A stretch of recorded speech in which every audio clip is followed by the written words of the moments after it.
God ordained it in accordance with Pope Francis. The family is the greatest blessing of any country, the cornerstone of our society. As we continue to celebrate June 2021 as the month of the family, we take a look at the family the way God ordained it. Hello, with this week's feature story, I am Tessa Habet. Our feature story is brought to you by Pink Boutique.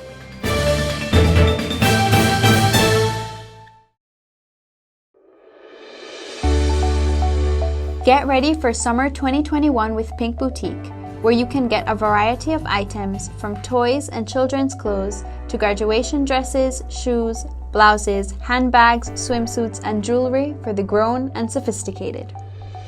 Whether you're going to the Keys for a relaxing day on the beach or having dinner at a fancy restaurant, Pink Boutique has got you covered. Pink Boutique is located at 2.5 miles on the Philip Golson Highway.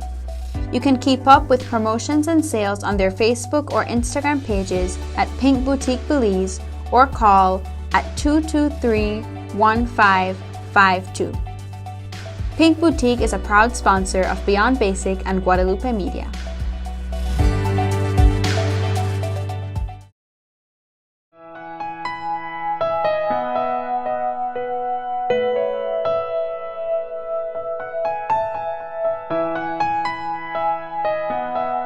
Family is the most essential building block of any society. The family is where faith is taught, virtues are being molded, and values are being instilled. Unfortunately today, the family has strayed from God's design and finds itself under attack. For this reason, and in an effort to promote, heal, and edify families in our country, Bishop Lawrence Nicasio has dedicated the month of June to the family. It is a period of steadfast prayer, primarily for families and parish events aimed at restoring and educating families as God ordained it to be. The Catechism labels the family as the domestic church, and it is an icon of the love between the Most Holy Trinity. It is considered to be a domestic church because it is a community of faith, hope, and love in an environment of prayer. It is where the journey of faith is supposed to begin. There are various things we do as a couple. Even now, we do our little devotionals in the morning. We listen to the readings in audio, and we do some couples devotions in the week. Besides doing activities with our kids, family rosary, we have a specific Bible for them with illustrations, and even if it's just one chapter, you read for them. And yes, the 3-year-old might not get it, but something must resonate in the 8-year-old and our 11-year-old Alice. As a family, we do outings.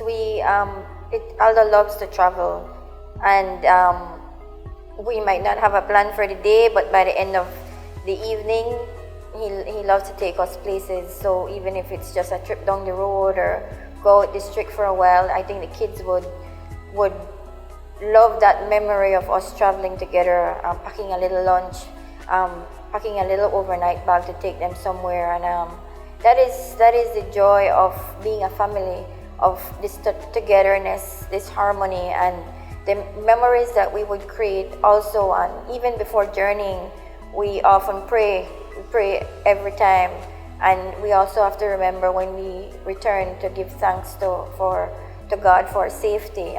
Thanksgiving is a major part of our prayer too as a family.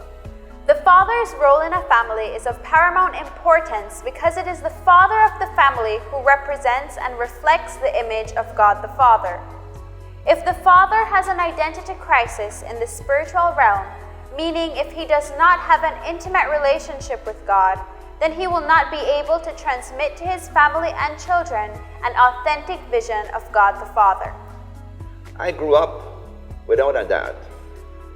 My dad left home when I was months old. Never knew him, never saw him until I was about 8 years old. I had an older brother and an older sister, and at the age of about 8, my older cousin said, "Look, you guys have to meet your dad." And I say, meet, not get to know, meet. And so he packed us up for 2 weeks and took us to Orange Rock where my dad was living, and we spent 2 weeks with him. That was a fascinating time for me because I saw my dad in a very quick snapshot as, the Indiana Jones kind of guy, just incredible way he lived and that sort of thing. I don't know how that impacted me. Thinking about marriage in my early childhood, I had zero example really. And then at about 12, I fell madly in love with a girl. And that lasted for about 3 years. It's almost like love at a distance at that young age. And then in the course of 3 years, I began to realize this girl doesn't love me really. I mean, I used to beat up guys that she used to go with, and I used to be a fighter. I no talk, I just get in, fight, boom, fight done. And then, 6 months later, she's with somebody else. So after the third time, I kind of realized, guess what, this girl doesn't love me. So I bit the bullet, took the pain, terrible pain, broken-hearted, and I don't know how long it took me to get over that, but I got over it, and when I got over it, it was over. I didn't even think about this girl anymore, never did. And then I met Maureen, and that grew into love as well. And but I don't think marriage was ever on my mind. Marriage was the opposite of marriage, was never on my mind. Life was on my mind, okay? And so at the age of 19, we had to part ways. I got a scholarship to study in England for 4 years, and Maureen got a scholarship to study in Texas for 4 years. And we knew before we left that we said we will save ourselves for each other. And the thought was, that's crazy, nobody does that for 4 years. But we did by the grace of God. Coming in from a strong family, Catholic background, my mother, more than my father, was more stronger in the faith. So she was the one who keep us in line with church and all these different things. My father, he was not a church-goer person, but very strong in the scriptures and other moral parts of it. So we had that tradition, and as being as from a Hispanic family background, our tradition is always, marriage is always sacred in our families. We have always had that family idea, which is basically getting married at a certain period of time in your life. So that was embedded in me and my entire family. So it became like a DNA type situation. The reality on the topic of marriage, for myself, it was never in my future plans whatsoever. The thing is that I may make a list of things that I wanted to do as a young man and accomplish, and one of them was never marriage in it. I wanted my first bicycle, I wanted my first motorbike, I wanted my first car, and all of these things were coming into play. So it was never in my plan for marriage. But I think we as human makes plan, but God has another way for us. And I think the idea of marriage come into play when I met that perfect person, and that perfect person was Pauline, and that make the whole difference. One individual can make the whole difference. Well, I think the foundation would have been from my parents, because I've had an excellent example of family. My parents are going to celebrate 50 years this year in June, 50 years of marriage. And they have always, in their own way, been complementary to each other. So I feel like that is the foundation, although even perhaps subconsciously, not consciously, because I can't remember myself thinking from very young that, this is how I want it to be. But reflecting on it, I feel that that foundation is very important. Well, it was very important. I know that a lot of good family people even don't have that sort of foundation, so haven't had that sort of foundation. And it doesn't mean that because you have a good foundation that is going to translate to your family, into your life at some point later on. But I think definitely, yes, I can attribute it to that, to the example of my parents. To become an exemplary, virtuous father is no easy feat. Each of these men have had challenges they needed to overcome, but with the grace of God, they garnered the strength and enthusiasm to lead their families to holiness. I didn't have an example from a dad, how to be a dad. So I struggled with being a dad. I was very reserved. My thing in being a dad is, look, I made something of my life starting from zero. I expect the same of you. And that was my parenting, really. Terrible. And with kids, I learned late in life that, guess what? If I have to be a doormat for you, bank on it, because I am. So I think my parenting as a father started late in life, maybe in my 50s. I was always there, but never there in the most meaningful way to raise these kids. But not that I wasn't praying for them or I didn't love them, but I just didn't know how to be what I'm supposed to be, you know. My wife likes to share that one of our sons told us once, they say, Mommy and Daddy, you taught us all the good things in life, but you never taught us how to have a personal relationship with Jesus. So it's all about the power of prayer, really. You know, praying for your kids every day. We got to believe in the power of prayers. And we have lovely kids. They're all God-centered children, all of them. Lovely. And I think that's the power of prayer, really. Taking up to be the captain of the ship. It's an honor as men that should be placed in our hands by God, first thing of all. But also too is that in marriage, it's also an honor that your wife's supposed to allow you to be the captain of the ship itself. Of course, with all the necessary guidelines, that the way how God wanted to go. Being the captain, it's very difficult because we have to be the spiritual leader of the family. We have to be the provider of the family. We have to be a husband of the family.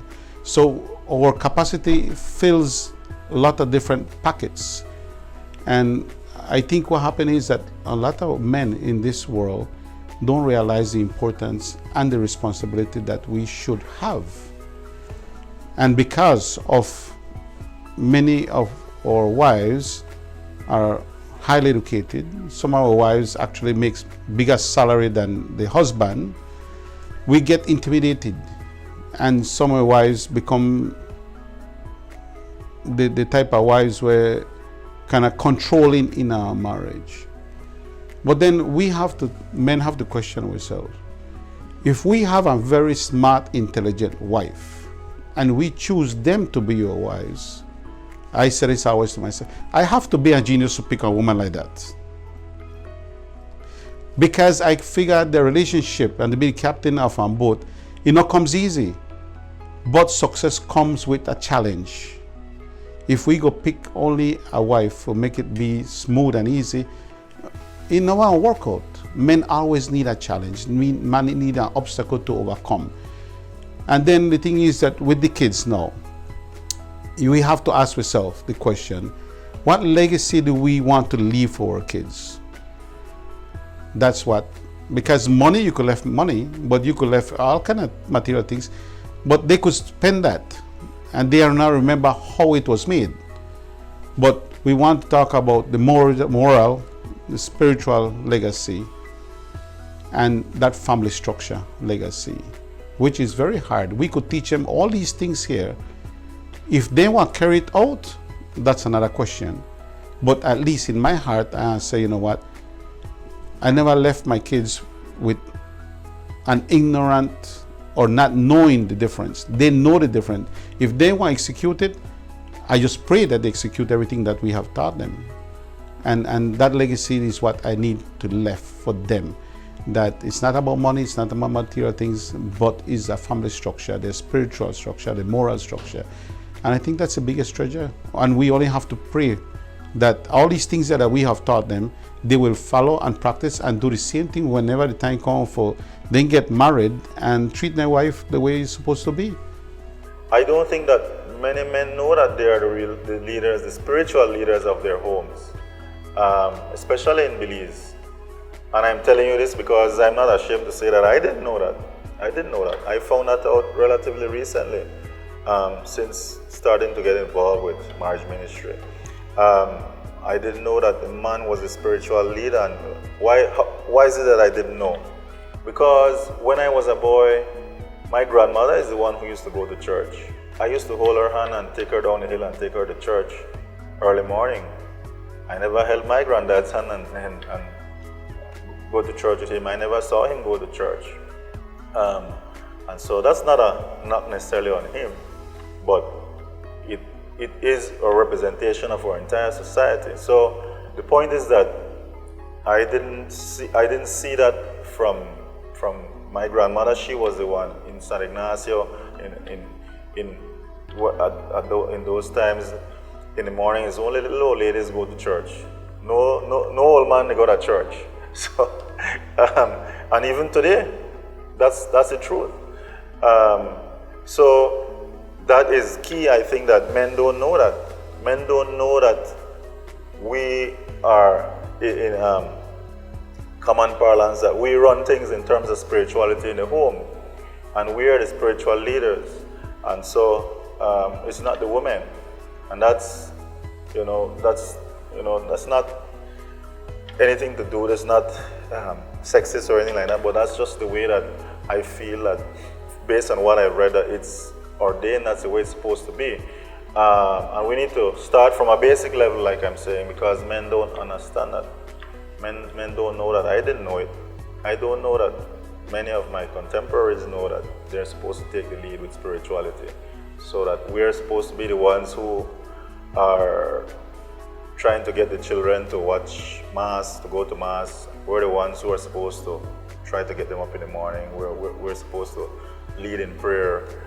We're supposed to say grace, that sort of thing, which I think a lot of men view as the role of the woman, and that's not the case.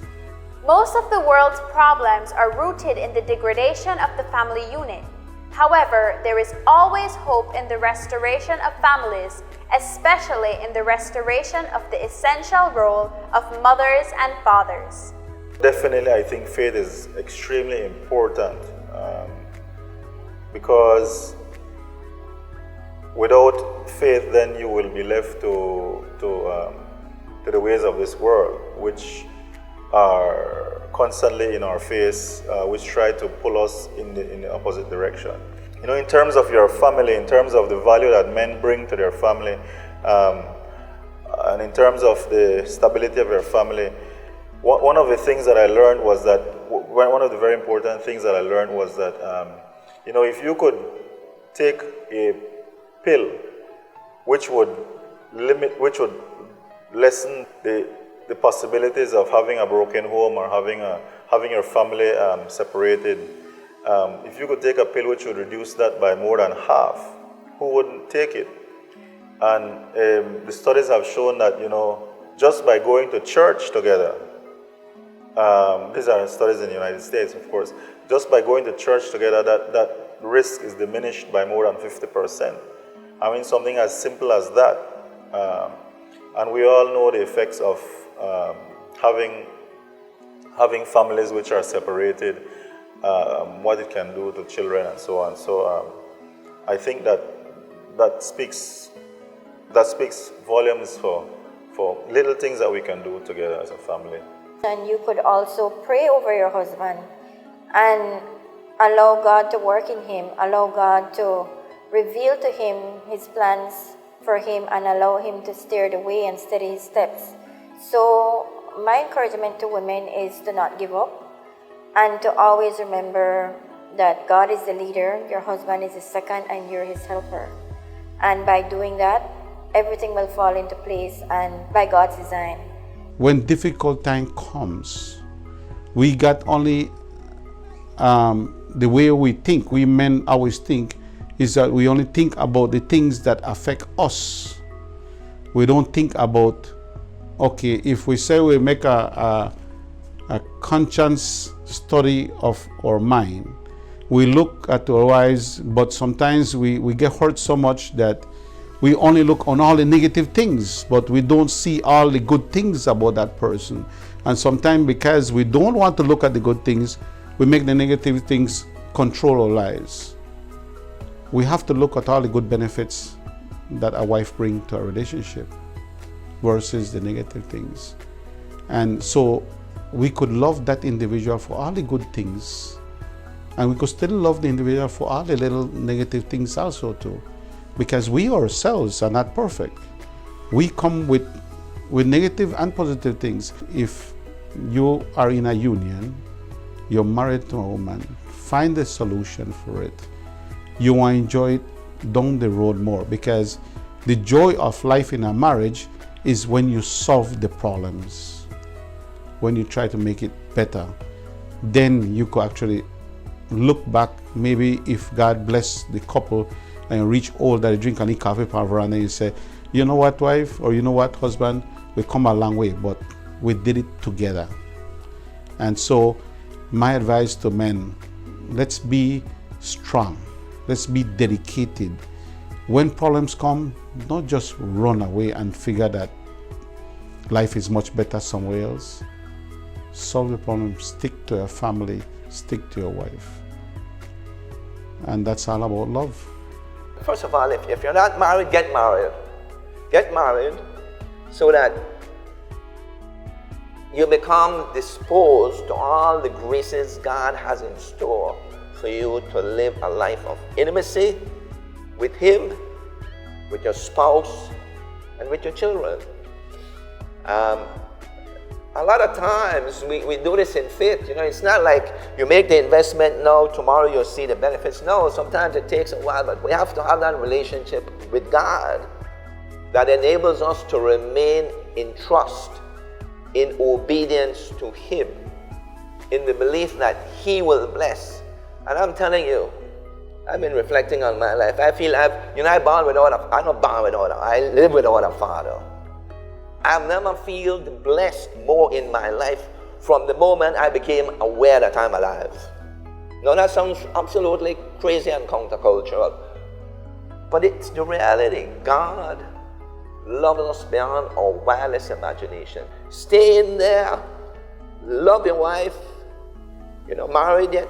Get married. Go to the church and get married. Love your kids, and if your kids have written you off, doesn't matter. You are bringing the power of God's grace to them. You pray for them, you'll see the conversion. The ultimate thing is we want everybody to get to heaven. That's our intercessory aspect of life. We don't live for ourselves, we live for everybody. But in the meantime, God is so good, He says, but I want you to enjoy the moment, and we do. And God, we serve an incredible God. The only thing I could think of adding to Stanley's story is, like he's, add, but maybe just underline, is the incredible love and mercy and goodness of God. Even from where Stanley said he came from a place where there was no father. And I used to think many times, that Stanley is doing pretty good for not having any father image or example. So what Stanley has learned, as he said so beautifully, is God has taught him how to be a husband and a father. And like Stanley said, it's a journey, it's a day-by-day journey, and we always say that we're not perfect. I'm a perfect wife, Stanley's not the perfect husband, the perfect mother, the perfect father. But I think there's a God out there who knows our heart. Stanley mentioned, I think you said desire. He sees the desires of our heart. And even when we are failing in our weaknesses, I think that God is there to make up or to clean up our mess. I think God is great at cleaning up messiness, right?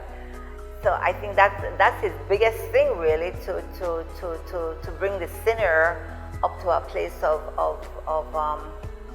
glory and a place of knowing that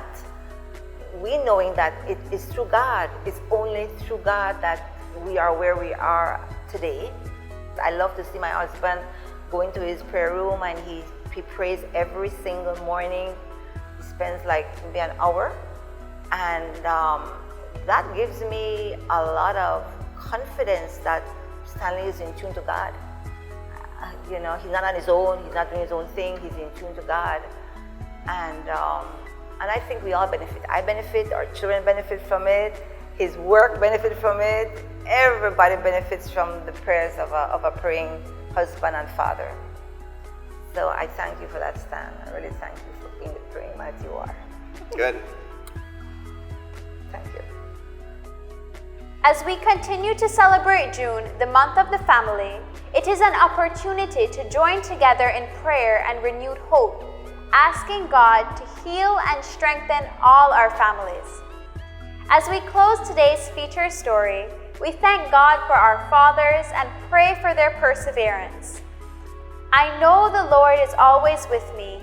I will not be shaken, for He is right beside me. Psalm 16:8. And that's our feature story. Thanks for watching. For this and more feature stories, you can follow us on Facebook, subscribe to our YouTube channel, or view on Guadalupe Media Channel 96 on CCV or Channel 64 on CBC. You can also tune in on the radio in your car, home, or office at 101.9 FM, and please be sure to download the Guadalupe Media radio app from Google Play or the App Store. Our Blessed Mother, lead us to Jesus.